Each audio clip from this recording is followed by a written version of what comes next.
The smell of burnt coffee and frying bacon clung to the air in Rosie's Diner, a tiny place off a forgotten highway in upstate New York. The neon sign outside flickered like a tired heartbeat, and inside, the hum of conversation mixed with the low murmur of an old jukebox. In the corner booth sat James Thornton, a man whose name was printed on skyscrapers and charity plaques. But tonight, he was just another lost soul in a booth for one. At 52, James was a billionaire who had everything once. Except now, he couldn't remember what everything had ever felt like. His wife, Claire, had been gone 3 years. A car accident had taken her laughter, her light, her presence, and left behind a house too big, too quiet. He'd traded his empire for solitude, wandering small towns where no one cared who he was, hoping maybe silence could heal what success never could. He sat staring into his coffee, black and cold. The silver ring on his right hand caught the light. Claire's ring, the twin of the one he'd given her when they were young and broke, when love still felt infinite. The etched ivy pattern had symbolized their promise to grow together, no matter what. He twisted it absently, unaware that the night was about to change everything. Across the diner, Emily Harper moved between tables with practiced efficiency. At 28, she was exhausted, the kind of tired that didn't fade with sleep. Her brown hair was tied back, her apron smudged with grease, her smile small but kind. She worked 2 jobs to keep a leaking roof over her and her daughters' heads. Once, she'd worn an army uniform. Now, she wore an apron and a chain around her neck, for which hung a small silver ring, her mother's ring. The only thing she had left of Mary Harper, the woman she loved fiercely and lost too soon, to addiction, to life's cruel turns. When Emily approached James's booth to refill his cup, she didn't notice the weight in his eyes. She just smiled politely and said, "Hi, sir. My mother has a ring just like yours." James froze. The mug trembled in his hand. His gaze dropped to the ring. "What did you say?" Emily blinked. "Your ring," she said, gesturing toward it. "It's just like my mom's. She used to wear it all the time. Said it was from someone special." The words hit him like a punch. The same ivy etch band. The same delicate curve. It couldn't be coincidence. Not that pattern. Not that story.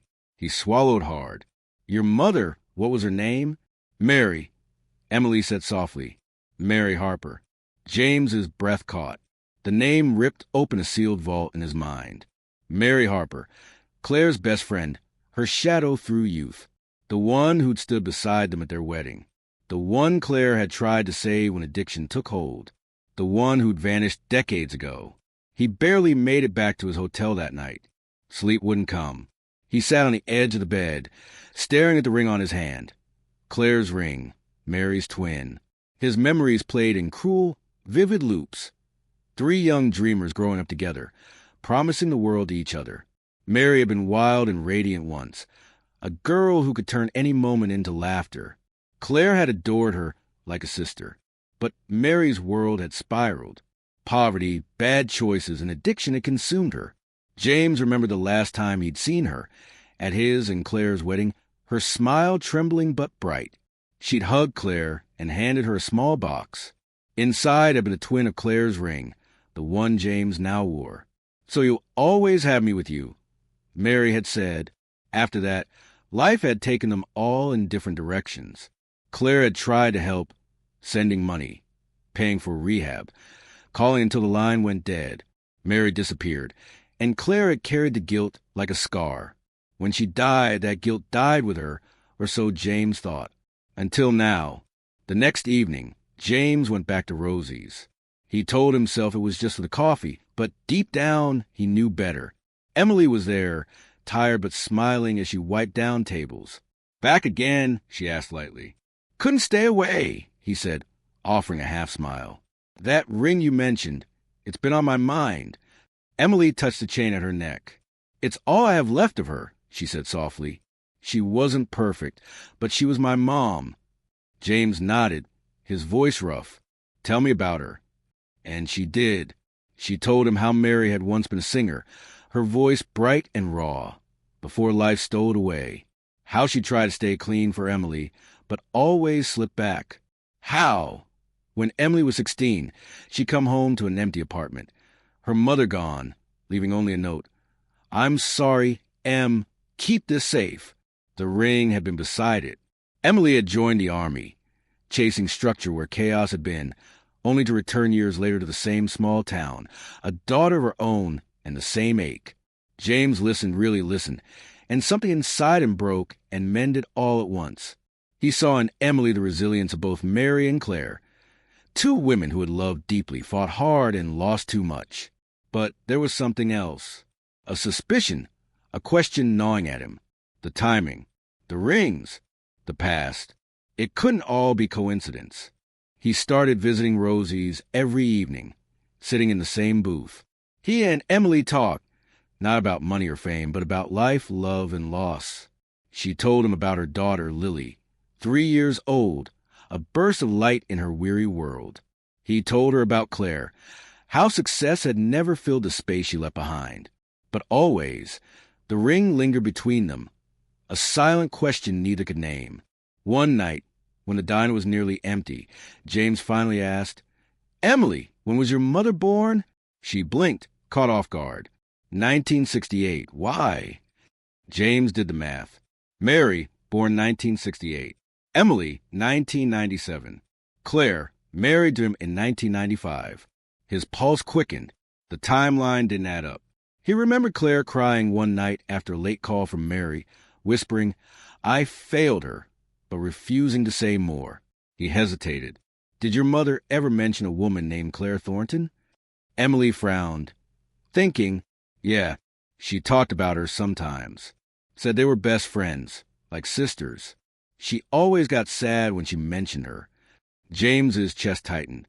He pulled out his phone, found a photo of Claire, young, laughing, the ivy ring glinting on her hand, and turned the screen toward Emily. Her breath caught. That's her. That's Claire. The truth was pressing closer now, like the final piece of a puzzle snapping into place. James hired a private investigator. Discreet, efficient. Within days, the man returned with a folder, one that would shatter James's world and rebuild it in an instant. Inside was Mary's birth record, Emily's, and a letter dated 1996. I'm pregnant, Claire. It's his. I can't tell him. He's married to you now. I'm sorry. James's hands trembled. His breath caught on the edge of the paper. Claire had known. Mary had been pregnant with his child, and Claire had never told him. He stared at the letter for hours, rage and grief twisting together. Claire's silence, Mary's disappearance, his own blindness. Emily, his daughter, had lived her entire life never knowing who her father was. He didn't go to Rosie's the next day, or the day after. He couldn't, but by the third night, he couldn't stay away. When he walked in, the diner was nearly empty. Emily looked up, startled, relief and worry flickering in her eyes. You okay? She asked. James swallowed hard. Emily, we need to talk. They sat across from each other, the hum of the neon sign filling the silence. And then he told her everything, about the letter, the truth, the mistake, the secret Claire had kept. Emily stared at him, pale and still. You're saying you're my father? James nodded. I didn't know. I swear to you I didn't. She stood abruptly, tears glinting in her eyes. I can't. I need time. And she walked out into the night, leaving James alone in the booth, his heart hollowed and raw. He didn't follow her. Some truths had to breathe before they could heal. Days passed in slow, aching silence. The world outside moved on. Trucks rumbling past the diner, snow falling softly against fog windows. But for James Thornton, time had stopped. He still came to Rosie's every day, sitting in the same corner booth. He didn't speak much, didn't ask for more than coffee. He just sat there, hoping. Sometimes Emily would glance his way, her eyes unreadable. She didn't quit her job, but the distance between them was heavy, a fragile silence filled with things neither knew how to say. He didn't blame her. How could he? She'd spent her life without a father, without answers. Now the truth had landed like a storm, rewriting everything she thought she knew. But James couldn't give up. He'd already lost Claire, lost years he could never reclaim. He couldn't lose this too. One evening, as the first real snow of winter powdered the world white, Emily approached his table. Her hands trembled slightly as she placed a mug before him, but her voice was steady. "I've been thinking," she said quietly, "about my mom, about Claire, about you." James looked up slowly, meeting her gaze. There was pain there, but also resolve. "I'm angry," she admitted, her eyes glistening. "So angry at everything. The lies, the silence, all the things that got taken from me. But I don't want to stay angry anymore." James's throat tightened. "What do you want, Emily?" She hesitated, then took a deep breath.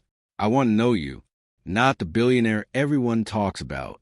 Just you, and I want you to know Lily. She deserves a grandfather." For a long moment, James couldn't speak. His chest ached with something too big to name.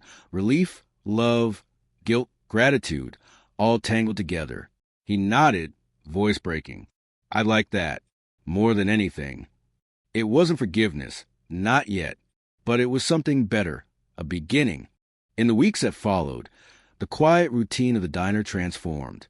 The space between James and Emily filled slowly with cautious words and small gestures, a shared laugh here, a memory there. He learned how she liked her coffee, 2 sugars, no cream. How she worked double shifts just to pay daycare. How she'd enlisted in the army not out of patriotism, but survival.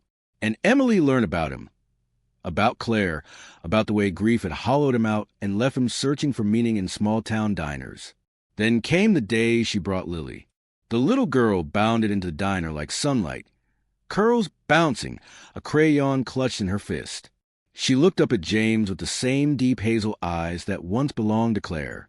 "Hi," she chirped. "Mom says you like coffee." James laughed, a sound that felt strange and wonderful after so long. "I do," he said softly, "but I think I might like you more." From that moment, something shifted.